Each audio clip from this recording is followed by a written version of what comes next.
오늘장 랭킹5 시작해 보도록 하겠습니다. 오늘 잠잠했던 시장에 변화가 좀 느껴지고 있는 오후입니다. 왜 그런 걸지, 어떤 대응이 필요할지 전략에 대한 힌트 지금부터 가득 드려보도록 하겠습니다. 도움 주실 두 분 소개할게요. 비전경제연구소 김태성 이사, 차영주 MTN 전문위원 두 분과 함께 하겠습니다. 어서 오십시오. 안녕하세요. 네, 안녕하세요. 정말 지난주부터 이 시간 즈음에서 변동성이 너무 많이 커지고 있습니다. 오늘도 그래서 가장 먼저 시장의 변동 요인 그리고 그 중심에 있는 2차전지에 대한 키워드로 문을 열어보고자 합니다. 오전장엔 괜찮았습니다. 좋은 편이었습니다. 무난했습니다. 그런데 오후장에 지금 낙폭이 커졌다가 줄어들었다가 그리고 코스닥은 현재 0.6% 하락으로 돌아서면서 930선에서 움직임 나오고 있습니다. 시장과 2차전지 다 여쭤보도록 하겠습니다. 먼저 첫 번째 질문 이사님께 드려보도록 할게요. 시장이 왜 갑자기 12시, 1시 넘어가면서 이러한 변화를 겪게 되는 건지, 특별한 이유가 있는지, 그리고 2차전지 대장주격 종목 에코프로, 포스코 쪽의 흐름 지금 어떻게 봐야 된다고 보십니까?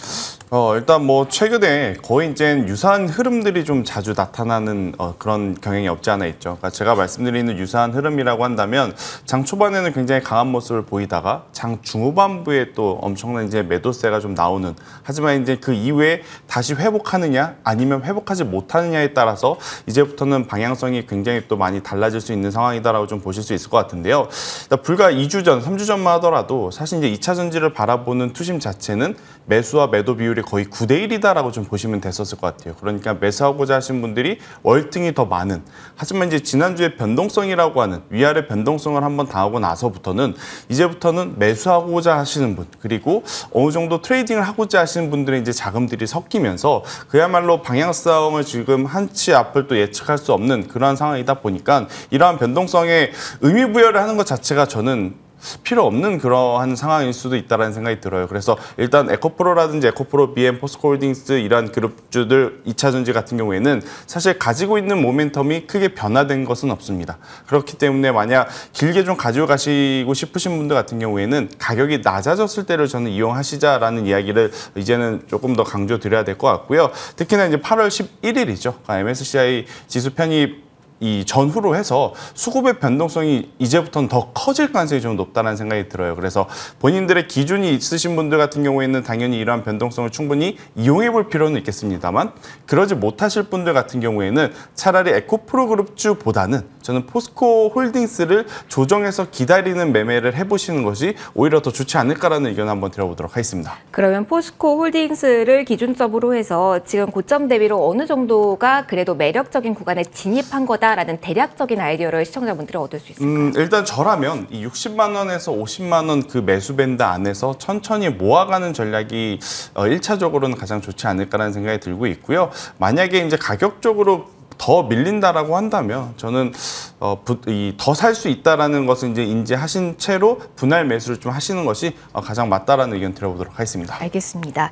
지금 시장과 2차전지에 대해서 위원님의 의견도 이어서 들어보도록 하겠습니다. 지난주에 그 혼란을 시장이 경험하고 난 뒤에 또 한 번에 이렇게 들썩 흔들림이라 마음이 조금 조마조마하신 분들 많을 것 같습니다. 이유가 없을 때가 가장 무서운 것 같아요. 어떻게 봐야 될까요? 지난주 수요일과 똑같다라고 말씀드리겠습니다. 왜 똑같다라고 말씀을 드리냐면, 일단 수요일에 변동성이 생겼죠. 1시 한 반경에 변동성이 생겼죠. 오늘은 변동성이 지금 보면 갑자기 생긴 건 아니에요. 아침부터 변동성이 좀 있었어요. 아침부터 변동성이 있었는데 그게 좀 강화된 거죠. 근데 왜 똑같다라고 얘기를 하냐면, 지금 이제 변동성이 생긴 이후에 좀 빠지다가 이게 이제 지난주 금요일부터 반등세를 나타냈죠. 금요일과 월요일 날 빠르게 회복을 했고, 그 상태에서 오늘은 다 고점을 벗기느냐 안 벗기느냐가 관건이었습니다. 그중에 대장은 누구였냐면 포스코 인터였죠. 포스코 인터 같은 경우가 가장 먼저, 어제 같은 경우 이제 종가 기준으로 봤을 때 고점에 가장 근접한 종목이었죠. 고점에 가장 근접한 종목이 오늘 고점을 뚫으냐라고 봤는데 직전 고점에서 부딪혔습니다. 에코프로는 그 밑에서 부딪혔고요. 그런 상태로 보면 일단 지금 차트가 가장 양호한 포스코 인터 기준으로 보면, 지금 제 화면으로 보시면 이거는 작은 쌍봉입니다.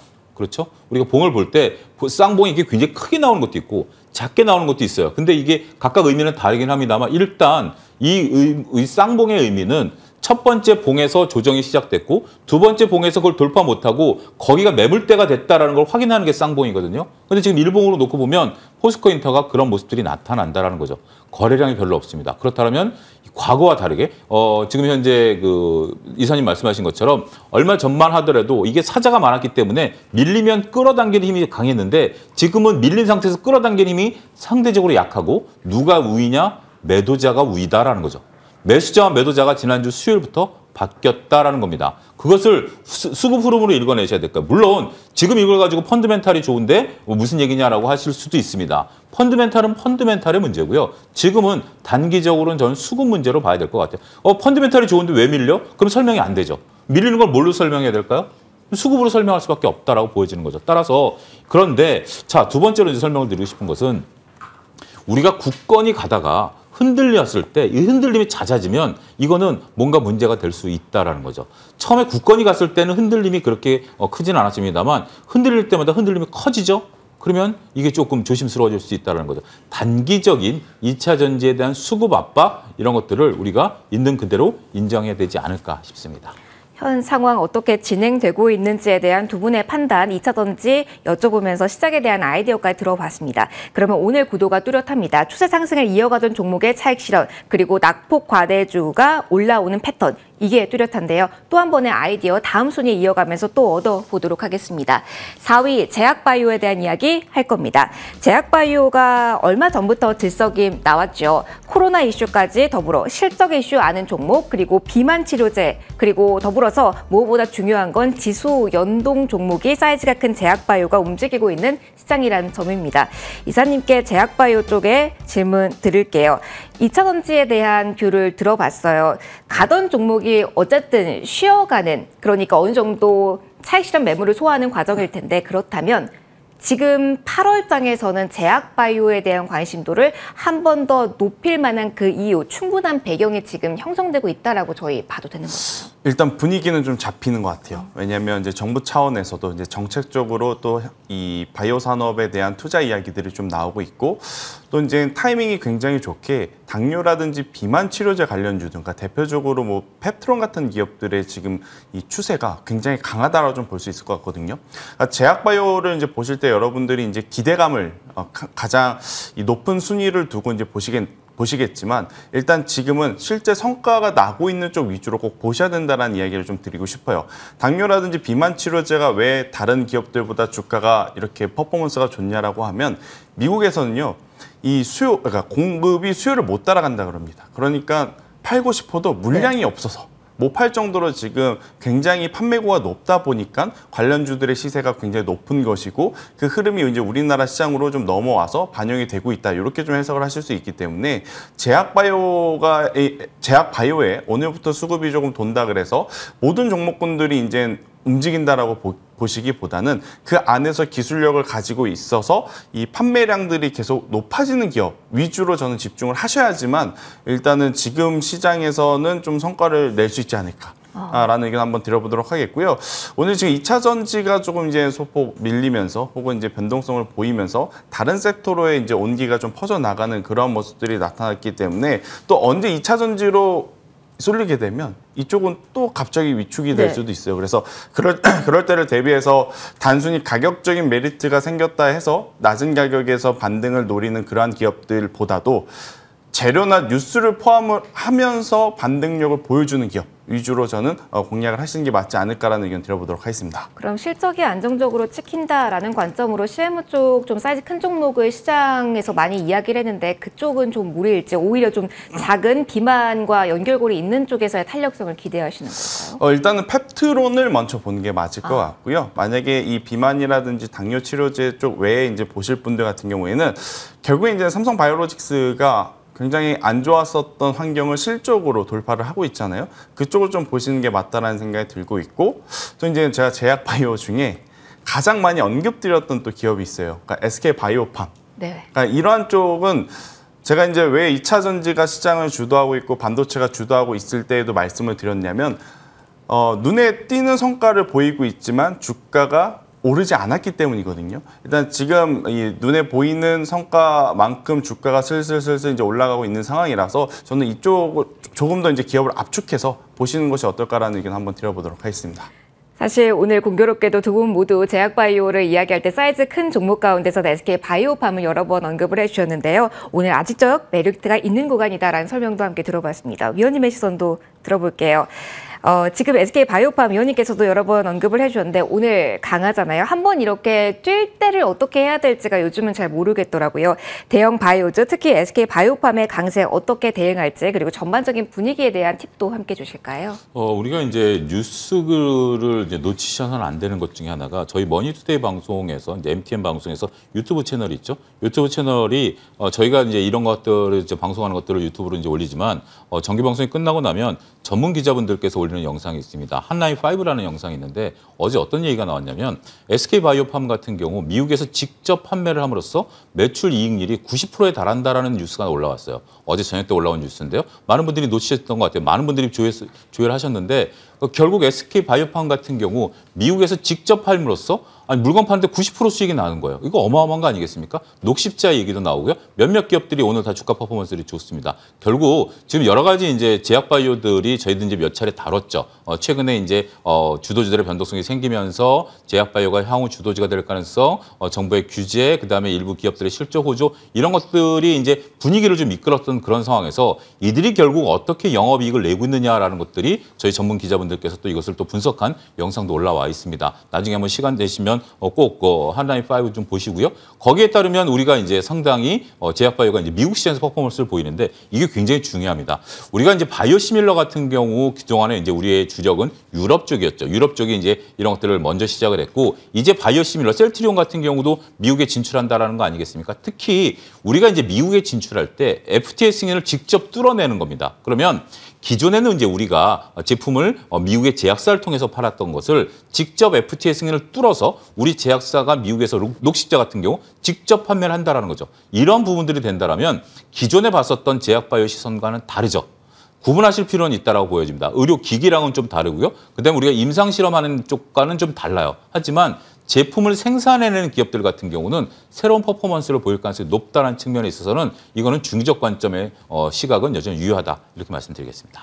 위원님 하나만 짧게 답변 받고자 합니다. 앞서 호재성 뉴스 언급을 해주셨잖아요. 사실 그전에도 뉴스가 많았는데 주가에 반영되지가 않았었어요. 그런데 호재가 나왔을 때 이렇게 즉각적으로 반응한다. 이런 흐름에도 주목할 필요 있을까요? 그렇습니다. 지금 시장이 지금 고객탁금이 50조가 넘었어요. 굉장히 좀 주식을 하려는 움직임이 좀 뜨겁습니다. 그런데 시장이 어떻게 보면 양분돼 있죠. 우리가 이제 2차 전지가 주도고 거기에 이제 반도체가 이제 좀 하고 나머지 분들 입장에서 보면 주식을 하려고 들어왔는데 2차 전지 때 좀 변동성이 생기니까 좀 고민이 들어가는 거죠. 그러면 최근에 안 올랐었던 주식들이 세게 올라갑니다. 이 부분은 제가 MTN에서 수차례 말씀드렸을 때 실적 발표에 나오는 거에 따라서 기대하지 않았었던 업종에서 실적 발표가 좋은 게 나오면 세게 붙을 거다라고 말씀을 드렸고 그런 현상들이 보이죠. 자, 주도주가 4, 5% 빠지는데 SK바이오팜이 오늘 9% 올라가죠. 이런 부분들을 뭘로 설명할 수 있을까요? 그다음에 오리온 같은 경우, 그다음에 뭐 우리가 생각지도 않았던 BGF 리테일이라든지 카카오뱅크 같은 경우, 카카오뱅크에 대해서 누가 얘기를 했었나요? 아무도 얘기 안 했었죠. 하지만 카카오뱅크가 결국 그 대출이 늘어나고 있고 매출이 늘어난다는 뉴스에 12%가 올라갑니다. 굉장히 세게 붙는 거죠. 얼마 전에는 아모레퍼시픽도 그랬고요. 그런 것처럼 지금은 주도주들을 보시는 분들은 물론 이제 그분들은 논외로 친다 하더라도 그렇지 않고 주식을 하시려는 분들이 세게 붙은 종목에 대해서는 이걸 좀 끌고 간다라는 개념으로 보셔야 될 것 같아요. 그래서 안 움직였던 종목이 세게 움직이니까 불안감을 느끼시는 게 아니라 트레이딩 관점의 접근은 유효할 수 있다. 이렇게 말씀드리고 싶습니다. 알겠습니다. 시장 전반적으로 움직이는 반응에 대해서 추가로 답변 받아봤고요. 저희 3위로 올라가도록 하겠습니다. 시장에서 오늘 주목하는 쪽에 대한 이야기도 한번 해보도록 할 텐데요. 1월, 2월, 3월 정도까지 시장을 이끌었던 종목, 저희도 매일같이 키워드로 올렸던 종목이 바로 인공지능입니다. 로봇까지 더해서 이야기를 많이 했었는데요. 지금 인공지능에 대한 키워드는 살아있지만 반도체보다는 소프트웨어 쪽에서의 강한 시선이 느껴지고 있는 오늘입니다. 전반적인 정리 좀 받아보도록 하죠. 이사님, 역시 뭐 저점 부근에서 좀 많이 올라오긴 했지만 많이 2차 전지에 쏠렸던 수급의 퍼짐 그리고 조금 덜 관심 관심을 가졌던 종목들에 대한 뜀박질 요 정도일지 아니면 그 이상일지 궁금해요. 오늘 인공지능 그리고 들썩이던 로봇주까지 움직이는 점 어떻게 봐야 될까요? 일단은 우리나라는 사실은 이제 전 세계 이 시각으로 봤을 때 하드웨어 쪽이 좀 강점이 있는 나라라는 인식이 좀 강해요. 네. 그렇기 때문에 이제 그동안은 이제 소프트웨어 관련해서는 조금 이제 소외받았다라는 느낌을 좀 지울 수는 없었을 것 같은데 일단 솔트룩스라고 하는 기업이 삼성전자와 이제 챗 GPT를 이제 본격적으로 또 개발한다라는 이야기 그리고 이제 네이버의 하이바 클로버 X도 이제 출시라는 것들이 이제 일정들이 잡혀 있기 때문에 저는 관련 기업들의 시세는 조금은 더 올라갈 가능성이 높다라는 생각이 들어요. 그러니까 전 고점이라고 하는 저항대를 뚫어줄 만큼의 시장의 관심을 지금 받은 상황이다라는 흐름을 놓고 보게 된다라고 하면 관련주들 같은 경우에는 그동안에 이제 또 3개월에서 4개월 네. 그러니까 반도체라든지 2차 전지가 시장을 주도할 때 사실은 AI라든지 이쪽은 조금 쉬어갔었던 그러한 상황이라서 그에 따른 반발세가 조금 더 강하게 붙어줄 수 있지 않을까라는 생각이 듭니다. 그러니까 단순히 기대감만 가지고 지금 올라오는 것이 아니고 실질적으로 실용성이라는 것을 키워드로 달고 지금 올라오고 있는 상황이다 보니까 관련주들의 흐름을 더 봐야 되겠습니다만 일단 네이버의 이 하이버 클로버 출시 이후에 저는 흐름이 더 중요할 것 같다는 생각이 들어요. 새로운 뉴스로 작용이 될 거냐 그리고 그 이후에 시장에서의 평가가 과연 긍정적일 것이냐. 긍정적이다라고 한다면 저는 적극적으로 공략을 해봐도 괜찮다라는 생각이 들고 그렇지 않다라고 한다면 일단은 리스크 관리를 해야 되지 않을까. 그러니까 일단 지금은 조금은 더 공격적으로 보는 게 맞다라는 의견 한번 드려보도록 하겠습니다. 그러면은 반도체, 인공지능 묶여서 가던 종목이 쉬어갈 때 지금 그쪽을 보는 게 아니라 단기적으로 이 소프트웨어 쪽에서 나오는 시선을 조금 더 보자. 네, 지금은 알겠습니다. 괜히 종목을 좀 교체를 자주 하거나 이 섹터를 봤다 저 섹터를 봤다가 이게 섹터를 좀 자주 왔다 갔다 하면 오히려 저는 계좌에 이 도움이 안 될 가능성이 높다는 생각이 들어요. 그래서 가는 기업이 있다면 그 기업을 조금 더 보자라는 의견 한번 드리겠습니다. 그러면은 의료 AI 이야기를 하면서 저희가 지난 7월 28일 날 추천받았던 딥노이드라는 종목이 있는데 이 종목 AS를 여기서 하고 갈게요, 이사님. 네. 가는 종목입니다. 의료 AI 상승폭 곡선 그리고 있습니다. 변동성이 커지긴 했지만 오늘도 고점 계속해서 노크하고 있는 이 종목 계속 그럼 들고 가야 된다로 저희 이사님 정리해볼까요? 제가 이 딥노이드라는 기업을 설명을 드릴 때 기준점을 뷰노하고 루닛을 보면서 가져가자라는 이야기를 좀 드렸거든요. 오늘 루닛이랑 뷰노도 고점에서 굉장히 또 강한 모습을 보이고 있다 보니까 딥노이드도 지금 따라서 움직이는 모습들이 좀 연출이 됐다라고 보시면 될 것 같아요. 그래서 이들이 계속 견고하게 버텨주고 있기에 딥노이드 같은 경우에도 저는 지금은 조금 더 길게 이제 가져가보는 전략이 맞다라는 의견 한번 드리도록 하겠습니다. 알겠습니다. 인공지능 전반적인 아이디어를 좀 얻어봤습니다. 인공지능 이야기를 하면서 많이 나왔던 키워드가 네이버 쪽에서의 이야기였습니다. 하이퍼클로버 X의 공개. 그렇기 때문에 이 인공지능에 대한 키워드는 저희가 마침 다음 키워드로 네이버 카카오가 준비되어 있기 때문에 거기서 추가적인 이야기를 또 이어가도록 하겠습니다. 연결고리가 강하니까요. 바로 설명 들어보도록 하죠. 자, 외인의 기관의 집중 매수세를 받으면서 전반적으로 강한 흐름, 기대감이 몰리고 있습니다. 위원님, 인공지능과 더불어 좀 설명을 주세요. 네이버가 주춧돌이 되어서 지금 만들어지고 있는 분위기의 일환으로 봐야 될지 핵심 포인트 어디에 둬야 될까요? 예, 일단 분위기가 먼저 잡혀 있었다라고 봐요. 우리가 처음에 이제 올해 흐름을 잠깐 보면 생각지도 않게 정말 생각지도 않게 인공지능과 로봇 관련주들이 굉장히 많이 올랐었죠. 그 다음에 바톤을 이어받은 게 이제 반도체 관련주고, 그 다음에 이제 2차 전지 이런 흐름들이 있었었죠. 겹치기도 하지만 전반적인 흐름은 그랬었던 거죠. 그런 상태에서 이제 반도체가 먼저 변동성이 좀 생겼고, 그 다음에 2차 전지가 좀 변동성이 생기는 가운데서 누가 움직였냐면 로봇이 먼저 움직였죠. 로봇이 움직이면서 조금 분위기를 잡았고, 로봇 같은 경우 이제 서울시의 투자라든지 샌드박스 규제 완화라든지 이런다 보니까 야, 인공지능은 왜 안 오를까라는 부분들이 좀 의심이 좀 있었죠. 그러면서 인공지능도 라운드 형태의 차트를 그린 거죠. 여기에 불을 붙인 게 저는 네이버의 이번에 인공지능에 대한 부분들이죠. 이 부분은 이미 저희가 몰랐었던 부분들은 아니죠. 올해 이제 가을쯤에 나온다라고 얘기가 됐었던 부분들인데 이제 인식들이 좀 됐다라고 말씀드릴 수가 있겠습니다. 그러면 네이버를 사야 될까요? 다른 관련주를 사야 될까요? 그 부분 한번 여러분들 궁금하신 게 그거 아닐까요? 자, 네이버 입장에서 이 새로운 인공지능과 관련된 어떤 검색 엔진을 나타나면 네이버한테 득이 될까요? 저는 그렇게 생각하지 않습니다. 왜냐하면 네이버는 지금 우리나라에 있어서 검색 1위입니다. 구글 뭐 쓰시는 분들 제외하고 저도 네이버를 쓰거든요. 그게 손가락에서 말로 바뀌는 거죠.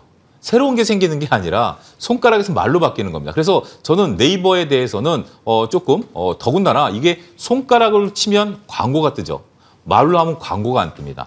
이런 부분들에 대한 고민이 좀 필요하실 것 같아요. 결국 손가락에서 말로 가는 과정에서 광고가 사라지면 검색은 유지가 되되 네이버가 과연 수익이 뭐가 될까? 제 고민은 그거예요. 그 대신 다른 쪽들 이것을 이용하기 위한 보안이라든지 아니면 어떤 소프트웨어라든지 이런 부분에 대해서는 충분히 다시 한번 또 붐을 일으켜낼 수가 있죠. 물론 네이버가 이들과 손을 잡고 안 잡고의 별개의 문제는 있을 수 있습니다만 주식이라는 게 기대감으로 올라가는 거죠. 네이버는 수익 모델이 오롯이 또렷합니다. 하지만 다른 쪽들은 네이버와 협업 관계에 대한 기대감이 여전히 있다라고 보여진다라면 그래서 상대적으로 오는 네이버는 윗거래를 좀 달린다라고 보고 솔트루스 같은 경우는 강한 퍼포먼스를 보인다라고 봐야 되겠죠. 그런 부분들을 입장에서 본다라면 지금 붙어 있는 이 인공지능에 대한 부분들 이거는 추세를 인정하고 이것에 대해서 매매 원칙을 세우는 것이 좋지 않을까 싶습니다. 위원님, 그럼 네이버만 딱 떼어놓고 봐서는 어떤 진단을 내릴 수 있을까요? 사실 어제의 흐름, 그 거래량 뚫어냈던 23만 원서 여기에 기술적으로 기대를 거시는 분들도 꽤 되실 것 같아서 짧게 코멘트 부탁드릴게요. 내일이 관건이 될 것 같아요. 어쨌든 지금 이제 네이버 같은 경우는 오늘 윗꼬리를 달았다는 건 여러분들 다 아시는 거 아니겠습니까? 5%, 5.5까지 올라갔다가 3.3%고 거래량이 지금 이제 2시 10분이니까 어제 거래량을 넘어서겠죠. 자, 여러분들 생각해 보시죠. 3일, 4일이죠. 그러니까 하나 빼고 나면 3일 급등에 대량 거래량의 윗꼬리를 단다? 이거는 뭐 교과서적인 얘기죠. 그렇기 때문에 내일 어떤 모습을 보이냐에 따라서 오늘 아직까지는 뭐 매도 사인은 아니다라고 봐요. 그리고 추경 매수 사인도 지금은 좀 늦었어요. 그런데 내일 만약에 이걸 뚫고 가주면 매수 사인이고요. 만약에 오늘보다 23만 원 깨지면 단기 조금 조정 구간이다. 여기서 이제 가격 조정이 나오는 게 가장 기간 조정 나오는 게 가장 좋겠죠. 그걸 좀 보셔야 되는 지금은 그러니까 어느 정도 지금 주가 급등해 버렸기 때문에 지금 상황에서 판단이 조금 어려운 구간이다 이렇게 말씀드릴 수 있겠습니다. 이번 주 계속 조시를 해야겠네요. 네이버와 카카오 오늘 강하고 특히 어제 네이버 쪽의 시세가 더 강하게 나왔다면 오늘은 카카오 그리고 그 그룹주가 오름세를 더 강하게 뿜어내고 있습니다. 이 포인트는 이사님과 이야기 좀 나눠보도록 할게요. 네이버의 어제의 급등 그리고 카카오의 오늘 움직임 결이 비슷합니까? 아니면 다릅니까? 여기서부터 질문 드려볼게요. 네이버가 오르니까 카카오가 따라 올랐다라고 좀 평가를 드릴 수밖에 없을 것 같습니다. 그러니 일단 카카오 주식을 가지고 계신 주주분들께는 굉장히 좀 속상한 이야기이시겠습니다만 일단 네이버가 카카오보다 훨씬 더 지금 유리한 장점들이 저는 많다라는 생각이 들어요. 지금 말씀드리는 AI 쪽 사업 분야도 그렇고 또 이제 이 국내 매출에 벗어나서 해외 쪽 매출을 조금 더 이제 크게 당겨올 수 있는 요소들도 네이버 쪽이 훨씬 더 지금 유리하기 때문에 만약 장기적으로 간다라고 했었을 때 반등력이 당연히 세게 나올 수 있는 기업은 상대적으로는 카카오보다 네이버일 수밖에 없다라는 생각이 들고 있고 물론 뭐 카카오 같은 경우에는 이제 카카오 엔터라든지 이러한 이슈가 여전히 남아있긴 합니다만 과거에 이제 굉장히 높은 가격대까지 다시 올라가기에는 일단 모멘텀적으로는 현실적으로 이제 불가능한 부분들이 저는 많아서 만약 카카오를 가지고 계신 분들이 있으시면 저는 카카오의 비중을 축소를 하시고 만약 버티실 거라면 그 금액, 그 비중만큼 네이버로 교체해서 차라리 가지고 가시는 것이 저는 훨씬 더 좋은 전략이 되지 않을까. 그러니까 더 쉽게 이야기를 하자면 로봇주를 좀 예를 들어볼게요. 그러니까 로봇주의 대장은 저는 레인보우 로보틱스 혹은 SPG라고 좀 생각을 하거든요. 근데 만약 그 외의 종목을 가지고 있다면 그 종목군들을 정리를 하셔서 다른 섹터, 다른 기업으로 가는 게 아니고 그 섹터 내에 대장을 매수를 하신 다음에 조금 더 길게 가져가는 게 현실적으로 더 가능성이 그러니까 손실을 조금 더 줄일 수 있는 저는 방법이 아닐까라는 의견 한번 드려보도록 하겠습니다. 그러면 카카오의 이번 주 실적 그리고 혹시 나올지 모르는 AI 전략에 대한 기대감을 살짝 더 걸어보고 이번 주 후반까지 보는 것은 어떻게 보시는지요? 일단 뭐 제가 지금 당장 안 좋다 그래서 손절하실 분은 저는 없다는 생각이 들 거예요. 보기도 일단은 어려우실 겁니다. 그래도 이제 바닥권에서 거래량에 붙어서 어느 정도 이제 반등 시그널이 좀 나왔기 때문에 이 반등이 그래도 6만 원, 6만 5천 원대 이상은 한번 넘어가는 것을 보시면서 그 이상 올라갈 만한 재료라든지 특별한 뉴스 그리고 특별한 성장성이 없다면 저는 그때부터는 올라올 때마다 비중을 축소하시는 전략이 훨씬 더 좋지 않을까라는 의견 한번 드리겠습니다. 그룹주 내에서 페이 쪽도 그렇고요. 여러 종목들이 있잖아요. 비슷한 결로 저희 전략에 대한 힌트 꾸려가면 괜찮을까요, 선생님? 그들과는 좀 다르죠. 다른가요? 페이하고 뱅크 같은 경우에는 일단 실적이 좀 나오고 있어요. 실적이 찍히고 있고 지금보다 훨씬 더 사업 구조가 개편이 되고 아무래도 이제 성장성을 보인다라고 하면 주가가 저는 카카오페이라든지 카카오뱅크 같은 경우에는 조금 더 올라올 수 있는 여지는 있다. 하지만 이제 카카오 같은 경우에는 제가 왜 그런 이야기를 드리냐면 굉장히 잘 나갔을 때는 돈 잘 버는 계열사를 다 가지고 있었을 때였어요. 근데 이제 그들이 다 나와서 따로 이제 이 사업을 하고 있기 때문에 그 가격대까지 현실적으로 이제 상승하기에는 모멘텀이 부족하다라고 평가를 드릴 수밖에 없을 것 같습니다. 알겠습니다. 네이버 그리고 카카오 그룹주에 대한 의견 들어봤고요. 저희 1위로 넘어가도록 하겠습니다. 오늘 흔들림 많이 궁금하셨을 겁니다. 이유 없는 조정일까요? 아니면 이유가 있을까요? 어떤 시선으로 바라봐야 될까요? 엔터주에 대한 이야기 해볼 거고요. 엔터주 위원님과 이야기 나눠볼 겁니다. SM은 그래도 지금 빨간불 켜고 있어요. 그런데 하이브도 그렇고요. 여러 종목들이 하락권에서 벗어나질 못하고 있는 상황인데 이유가 위원님 있나요? 그리고 주목을 해야 될까요? 특별하게 이유가 지금 잡히는 건 아닙니다. 그 특별하게 이유가 없다라는 게 좀 더 무섭죠. 두 번째는 지금 시장에 있어서 우리가 2차 전지와 반도체를 빼고 났을 때 뭐가 그러면 제일 강했지라고 했을 때 넘버원이 엔터였죠. 그렇죠? 우리가 이제 뭐 방산도 있었습니다만 방산이라든지 뭐 조선 이런 것들도 상대적으로 보면 엔터보다는 약했었어요. 그리고 엔터에서 저희가 항상 말씀드렸던 게 있죠. 뭘 먼저 봐라? JYP 엔터를 봐라라고 말씀을 드렸죠. JYP 엔터가 움직이는 한 엔터는 같이 움직일 거고 JYP 엔터가 흔들리면 엔터가 흔들릴 거다. 일단 JYP 엔터 같은 경우 차트상 좀 불안해졌습니다. 오늘 음봉이 크기를 하고 60일 이동평균선에 지지가 되고는 있습니다만 JYP 엔터가 만약에 흔들리게 된다면 엔터는 단기 변동성에 들어갈 수 있을 거라고 봐요. 물론 이게 급락세를 시현하는 거와는 좀 얘기가 달라질 수는 있습니다만 어떻게 보면 뭐 건강한 조정이 한번 필요한 시점이 되는 거죠. JYP 엔터 같은 경우 6월 중순서부터 지금까지 한 달 반 동안 기간 조정을 겪었어요. 그런데 새로운 뉴스가 없는 거죠. 실적이 정말 드라마틱한다라든지 아니면 우리가 알고 있는 A2K 프로젝트 말고 새로운 어떠라든지 이런 것들이 없다 보니까 상대적으로 물리적으로 우리가 공을 쏘아 올렸다가 고공으로 유지하다가 유지를 한다는 것은 엄청난 힘이 필요한 거 아니겠습니까? 그게 한 달 반 지나다 보니까 조금 이제 지치는 거죠. 그런 모습으로 보셔야 될 것 같아요. 이게 특별히 악재가 있어서 이제는 못 올랐다라는 개념보다는 저는 좀 기간 조정 이후에 나타나는 주도주들이 좀 흔들리는 변동성의 하나의 일환 정도로 생각을 하고 있고요. 어차피 3분기, 4분기 실적이 나오면 퍼포먼스는 보일 것 같아요. 따라서 좀 길게 보시는 분들 입장에서는 이것은 그냥 넘어갈 수 있는 부분들인데 문제는 이제 이걸 가지고 내가 매매를 하겠다. 여기서 팔아갖고 밑에 사겠다? 결코 쉽지 않습니다. 그거는 여러분들 수수료랑 타이밍 잡는 것은 이제부터, 그러니까 여러분들은 제가 이제 짧게 말씀드리면 이걸 팔고 사겠다라는 것은 신의 영역입니다. 신의 영역에 도전하는 거고 그건 투자가 아니고요. 투기입니다. 그런 부분들만 잘 구분하시면 되지 않을까 싶습니다. 길게 보시는 분들 지금 어떤 액션 취하셔야 되는지에 대한 팁까지 받아봤고요. 엔터지 키워드까지 정리 받아봤습니다. 저희 이제 두 분의 원픽 바로 이어서 받아봐야 될 시간입니다. 오늘 좀 간략하게 받아볼게요. 두 분 모두 가져오셨고요. 위원님의 원픽 먼저 들어보도록 하겠습니다. 예, 저는 아모레퍼시픽을 좀 삼성바이오를 좀 말씀드리고 싶습니다. 삼성바이오 같은 경우 저희가 이제 리포트에서도 한 번만 좀 말씀을 좀 드렸고, 사공장에 대한 어떤 인식들, 이게 지금 이제 3분기부터 잡힙니다. 그런 얘기가 나온 다음에 퍼포먼스를 보이고 이틀 조정 이후에 다시 지금 올라가는 모습이거든요. 차트상 상당히 트레이딩 가능 구간에 들어왔다라고 말씀드릴 수가 있겠고, 우리가 바라고 있었던 뭐 CMO라든지 여러 부분에 있어서의 다양한 퍼포먼스가 현재 지금 증가하고 있죠. 뭐 굳이 더 하자라면 코로나가 증가하게 된다라면 코로나 백신에 대한 생산 다시 늘어날 수도 있습니다. 지금 아직까지는 재고가 막대하긴 합니다만 그런 부분들까지 그건 이제 플러스 알파니까 너무 염두에 두지 마시고 사공장에 대한 트리거 새롭게 보셔야 되지 않나 싶습니다. 저는 삼성바이오는 중장기적으로 여전히 100만 원에 대한 목표가 제시해드리도록 하겠고요. 손절 라인은 75만 원 제시해드리도록 하겠습니다. 알겠습니다. 황제주로서의 가치 설명해 주셨습니다.